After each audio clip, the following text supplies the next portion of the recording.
అంటే ఈ అంటే యూకే చట్టాల ప్రకారం ఇట్లా చేసి తప్పించుకోవచ్చా సార్? వాళ్ళు మేము పదే పదే మేము యూకే సిటిజన్స్ అని చెప్తున్నట్టుగా అనిపిస్తుంది. మాకు చట్టాలు అంటే ఇండియా నుంచి ఏం చేయలేరు. యూకే చట్టాలన్న వాళ్ళని పట్టుకోగలుగుతాయా? అంటే ఇట్లా చేయడం వల్ల, ఇటువంటి ఫ్రాడ్ చేయడం వల్ల? Yes and no. So first of all వీళ్ళకి బ్రిటిష్ సిటిజన్స్ అని చెప్పుకొని మాకు ఎవరు ఏం చేయలేరంటే అది అది ఇట్స్ నాట్ ట్రూ. సో వీళ్ళకి ఆల్రెడీ వీళ్ళ కంపెనీ 4 లైసెన్సులు క్యాన్సిల్ చేసిర్రు. గవర్నమెంట్ క్యాన్సిల్ చేసేసింది. ఎందుకు సార్? ఏంటి అంటే బ్యాక్‌గ్రౌండ్ ఏంటి? ఎందుకు cancel? You have any idea? నీకు లైసెన్స్ వచ్చినప్పుడు, ఒక కంపెనీకి లైసెన్స్ వచ్చినప్పుడు దాని రూల్స్ ఫాలో అవ్వాలి. Okay, fine. యా లైసెన్స్ వచ్చినప్పుడు ఆ రూల్స్ ఫాలో అవ్వాలి. ఇప్పుడు నీకు డ్రైవింగ్ లైసెన్స్ వచ్చింది బ్రో, డ్రైవింగ్ లైసెన్స్ వచ్చింది కదా అని చెప్పేసి నువ్వు రెడ్ సిగ్నల్ పడ్డా ఉరుకుతావా? యా రూల్స్ ఫాలో కావాలి. అట్లా ఉరికితే వాడు లైసెన్స్ గుంజుకుంటాడు, అంతే కదా. అవును. సో ఈ కంపెనీస్ లైసెన్స్, వీసా లైసెన్స్ వచ్చినప్పుడు కూడా దానికి ఒక రూల్స్ ఉంటాయి. సో నువ్వు ఎంప్లాయీస్ని తీసుకోవాలి, తీసుకున్నప్పుడు శాలరీ రన్ చేసినప్పుడు వారి రిపోర్ట్స్ అన్ని సబ్మిట్ చేయాలి. లేకుంటే ఎంప్లాయీ వెళ్ళిపోతే చెప్పాలి, ఎంప్లాయీ అడ్రస్ మారితే చెప్పాలి. ఇట్లాంటి కథలు చాలా ఉంటాయి. ఇలా ఆ రూల్స్ అన్ని వీళ్ళు ఎక్కడ పాటించారు? అసలు ఓనికి శాలరీ ఇవ్వలే కదా. ఫస్ట్ ఆఫ్ ఆల్ అమ్మాయిని 18 నెలలు పెట్టుకొని 2 నెలల శాలరీ ఇచ్చారు. 2 నెలల శాలరీ కూడా అమ్మాయికి ట్యాక్సులు కట్టకుండా డైరెక్ట్ బ్యాంక్ వేసి పడేసారు డబ్బులు. నీకు ఇట్లా చేస్తే ఊకుంటాడా గవర్నమెంట్? అవును. ఈ ప్రాబ్లం ఏంటంటే గవర్నమెంట్ ఓన్లీ క్యాన్సిల్ చేస్తుంది అంతే. వీళ్ళని వచ్చి ఇన్వెస్టిగేట్ చేయడం ఇట్లాంటివి ఉండవు అనమాట. ఓకే. సో అది కథ. కాకపోతే వీళ్ళకి ఇన్వెస్టిగేషన్ అదంతా అంటే ఈ మనీ ట్రాన్సాక్షన్స్ ఉన్నాయి కదా. ఓకే. మేబీ ఆ యాంగిల్లో ఏదన్నా అయితే అవ్వచ్చు, కానీ మనకు తెలియదు. నేను ఫైనాన్స్ అకౌంటెంట్ని కాదు, ట్యాక్స్ స్పెషలిస్ట్ని కాదు. మనం చెప్తే బాగుండదు. జయపాల్ రెడ్డి, ముందు ఎప్పుడు మీకు ఫస్ట్ టైం వీళ్ళకి సంబంధించి తెలిసింది మీకు? అంటే ఈ ఇష్యూ బయటకు రావడం ఫస్ట్ వెన్ యూ నో, అంటే విక్టిమ్స్ మీతో టచ్ జనరల్గా అక్కడ ఏప్రిల్లో ఆ కమ్యూనిటీలో మీకు తెలిసిందా? అంటే ఏప్రిల్లో బ్రదర్ 2 months అవుతుంది ఆల్మోస్ట్. నేను ఫస్ట్ టైం యాక్చువల్గా లాస్ట్ ఇయర్ డిసెంబర్ వీళ్ళు ఒక రీల్ చేశారు కదా.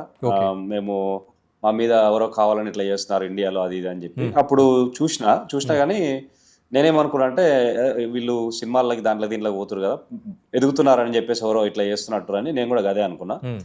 తర్వాత ఏప్రిల్లో నేను వేరే ఇక్కడ యూకేలో ఒక ఊరికి వెళ్ళినా. నేను మ్యారథాన్స్ రన్ చేస్తుంటా బ్రో, 42 కిలోమీటర్లు రన్ చేస్తా ఉంటాను. చూసినావా? ఓకే, మాంచెస్టర్ మ్యారథాన్ కోసం పోయినప్పుడు అక్కడ ఒక తమ్ముడు కలిసిండు. ఆ తమ్ముడు అంటే మనకు మంచి నమ్మకం ఉన్నది. సో తమ్ముడు చెప్పిండు నాకు. చెప్తే నమ్మాల్సిందే కదా, ఇంకా నమ్మకం ఉన్నప్పుడు. సో ఏంది కథ అని చెప్పేసి అప్పుడే ఇంకో తమ్ముడు ఆయన షోను అంటే ఆయన ఇన్స్టాగ్రామ్లో పెట్టిండు. అది చూసినాక షోను అంటానికి అప్రోచ్ అయినా. ఏంది బ్రో కథ ఏంది అంటే చెప్పండి, ఇట్లా ఈ విక్టిమ్ చాలా మంది ఉన్నారు అది అన్నాడు. ఈ లోపు నేను వాళ్ళని కూడా కాంటాక్ట్ అయిన తర్వాత వాళ్ళు చెప్పిన రీజన్స్ చెప్పినా కదా, నాకు అతకలేదు. తర్వాత విక్టిమ్స్ తోటి మాట్లాడిన తర్వాత అంతా అనుకున్న తర్వాత ఈ ఇంకా మోస్ట్ సాడెస్ట్ థింగ్ ఏంటంటే బ్రదర్, అప్పుడు కూడా వీళ్ళు చేస్తున్నారు. మే 12, 13, 14 తారీఖు అప్పుడు కూడా వీళ్ళు చేస్తున్నారు. మే 13 కాదు, మన లాస్ట్ వీక్ కూడా ఆయన వాట్సాప్ స్టేటస్ లో పెట్టిండు, జాబ్ ఉంది, సిఓఎస్ ఇస్తామని. ఏంటి వాళ్ళ కాన్ఫిడెన్స్? ఏంటి వాళ్ళు, మీకు ఏమనిపిస్తుంది వాళ్ళ కాన్ఫిడెన్స్? అంటే మీరు అక్కడ ఉన్నారు కదా. ఎవరు ఏం చేయలేరు. ఇంత కాదు, ఇంత మీడియా కవరేజ్ ఇంత వస్తుంది అని చెప్పేసి వాళ్ళు ఎక్స్పెక్ట్ చేసి ఉండరు. మాకు బ్రిటిష్ పాస్పోర్ట్ ఉంది, ఎవరేం చేయలేరు అని చెప్పే కాన్ఫిడెన్స్ అంతే. కాకపోతే ఇప్పుడు I think it went too far. ఇప్పుడు విక్టిమ్స్ కూడా వాళ్ళు థ్రెటన్ చేస్తున్నారని చెప్తున్నారు. విక్టిమ్స్ నేను టచ్లో ఉన్నా, వాళ్ళతో మాట్లాడినప్పుడు వాళ్ళు చెప్తున్నారు లీగల్ నోటీస్ సర్వ్ చేస్తున్నారు, థ్రెటన్ చేస్తున్నారు మేము అని చెప్తున్న పరిస్థితి. మీరు ఏం చెప్తారు? ఈ సిచ్యువేషన్ ఎట్లా డీల్ చేయాలంటారు? ఏం చెప్తారు? యాజ్ అక్కడ ఉన్నారు మీరు. విక్టిమ్స్ థ్రెటన్ చేసే సీన్ ఇప్పుడు అయిపోయింది. ఇంకా నాకు తెలిసి ఎవరిని థ్రెటన్ ఏం చేయరు. నాకే ఒకడు ఫోన్ చేసి థ్రెట్ ఇచ్చాడు, కానీ అంత ఏమంటున్నారు సార్? ఏమంటున్నారు? మీకు థ్రెటన్ ఇచ్చే సాహసం చేశాడా? ఫోన్ చేసి పెట్టినా బ్రదర్, నా ఇన్స్టాగ్రామ్ లో పెట్టినా. ఫోన్ చేసి మా ఇంటికి పోయి మీ అమ్మ నాయన కొట్టి వస్తా అది అని చెప్పి అన్నాడు. సరే పోతే ఒకసారి పోయి రాపో అని చెప్పిన. వరుసగా సిరీస్ వీడియోస్ చేస్తున్నారు, నందు గారిని మాట్లాడమని, మధుకర్ గారిని మాట్లాడమని. ఏం రెస్పాన్స్ లేదు. మీ దానికి ఏం రెస్పాన్స్ రావట్లేదు. ఎందుకు రావట్లేదు? ఏమన్నా ఇప్పటికేమన్నా ఈ పాయింట్కి ఏమన్నా అనిపిస్తుందా మీకు? ఎందుకు నో రిప్లై అని? అడగండి మీ అసొంటి న్యూస్ ఛానల్లో అడిగితే వస్తారేమో, చెప్తారేమో. నా సొంటి చిన్న ప్రాణికి వాళ్ళేం రెస్పాన్స్ ఇస్తారు. ఫైనల్‌గా ఏం ఆ? చెప్తారు సార్? ఫైనల్‌గా వాళ్ళకి ఏమన్నా చెప్పాలనుకున్నారా? విక్టిమ్స్‌కేమో సరే వాళ్ళ వైపు నుంచి మీరు మాట్లాడుతున్నారు. నెక్స్ట్ ఎవరు విక్టిమ్స్ గాకుండా ప్రయత్నం చేస్తున్నారు మీరు వీడియో చేసి. నందూస్ సో వాళ్ళకి ఫస్ట్ థింగ్ అయితే అదే బ్రదర్. సో విక్టిమ్స్ అందరికి అవేర్నెస్ వచ్చిందని అనుకుంటున్నాను. హ్మ్. జాగ్రత్తగా ఉండండి. హుహు. వాళ్ళకి ఈ మందు స్వరాలు వాళ్ళకి ఏం చెప్పాలా ఏం కథ అనేది ఒకటే చెప్తాను నేనైతే. హ్మ్. యా మీరు ఏం చేశారో ఏం చేయలేదో పక్కన పెడదాం. హ్మ్. యా అవన్నీ ప్రూఫ్స్ ఎవిడెన్సెస్ విక్టిమ్స్ ఆల్రెడీ మాట్లాడుతున్నారు. యా మీరు ఎవరి కోసం, ఈ విక్టిమ్స్ కోసం కాదు, నా కోసం కాదు, మీకోసం కాదు, మీ పిల్లల కోసం, మీ పేరెంట్స్ కోసం అయినా సరే బయటికి వచ్చి ఏం జరిగింది ఏం జరగలేదు అని మాట్లాడండి.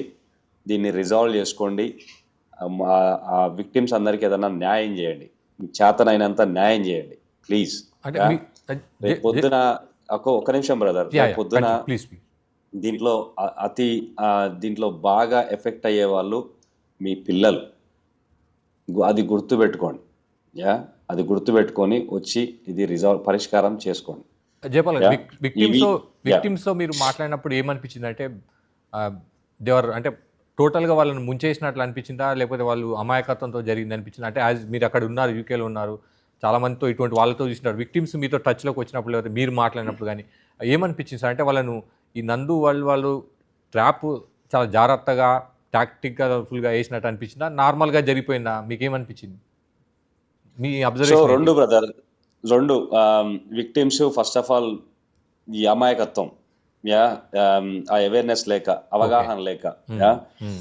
ఆహ్, ఎట్లా అంటే ఓకే. వీళ్ళు ఆల్రెడీ చాలా పాపులర్ గదా! ఇన్‌ఫ్లుయెన్సర్స్ గదా! మోసం ఎందుకు జేస్తారు అనే ఆల్రెడీ అక్కడ క్రెడిబిలిటీ ఇన్‌ఫ్లుయెన్సర్ అంటే క్రెడిబిలిటీ లాగా ఉంటది గదా! హ్మ్. హ్మ్. కొంతమందికి. హ్మ్. సో అలాగా ఆహ్, తీసుకున్నారు డబ్బులు. తీసుకొని వాళ్ళు తీసుకున్నారంటే అట్లా కనిపిస్తుంది. ఎవిడెన్స్ చూస్తుంటే తీసుకున్నట్టుగా అనిపిస్తుంది. తీసుకొని ఫోన్‌లు బ్లాక్ జేయడము, ఇవ్వకపోవడం, మళ్ళీ డబ్బులు వెనక్కి ఇవ్వకపోవడము. దారుణం బ్రదర్. నేను చాలా మందితో మాట్లాడాను. చాలా దారుణమైన స్టోరీస్ ఉన్నాయి. ఎంతమంది అంటే నేను నిన్ననే రఫ్‌గా ఎంతమంది చెప్పలేరు మీతో టచ్‌లోకి వచ్చారు? ఏమంటున్నారు? అంటే జనరల్‌గా కలిసినప్పుడు వాళ్ళను మధు గారిని కలిసినప్పుడు, నందు గారిని కలిసినప్పుడు ఎటువంటి రియాక్షన్ వాళ్ళ వైపు నుంచి వచ్చింది మీతో షేర్ చేసుకున్నారు? కొద్దిమంది మాట్లాడుతున్నారు గానీ మీతో ప్రైవేట్‌గా ఏం చెప్పారు? సో, వాళ్ళు చెప్పారు. చెప్పింది బయటికి చెప్పొచ్చని చెప్పారు. So, no problem. ఎట్లా అంటే వాళ్ళ ఎక్స్‌పీరియన్స్ ఏందంటే, వీళ్ళు పైసలొచ్చేదాకా మంచిగా నైస్‌గా మాట్లాడతారు. మీకు సీఓఎస్ వచ్చేస్తది, జాబ్ వచ్చేస్తది, రిమోట్ జాబు, మీటింగ్స్ ఉన్నప్పుడు రావాలి. అది ఇది నైస్, నైస్ అంతా నైస్. ఒక్కసారి డబ్బులు ముట్టినాయంటే ఖతం. ఇంక నీకు డిలేస్ అన్నమాట. రేపొస్తది, మాపొస్తది, ఎల్లుండొస్తది. లేదంటే ఏదో గట్టిగా అడిగితే ఏదో ఒకటిచ్చి వీసా రిజెక్ట్ అవ్వడు, పైసలియ్యకపోవడు, బ్లాక్ జేసుకోవడు, ఫోన్‌లో ఆన్సర్ చేయకపోవడము ఇవన్నమాట. సో, టార్చర్ అనుభవించారు బ్రో.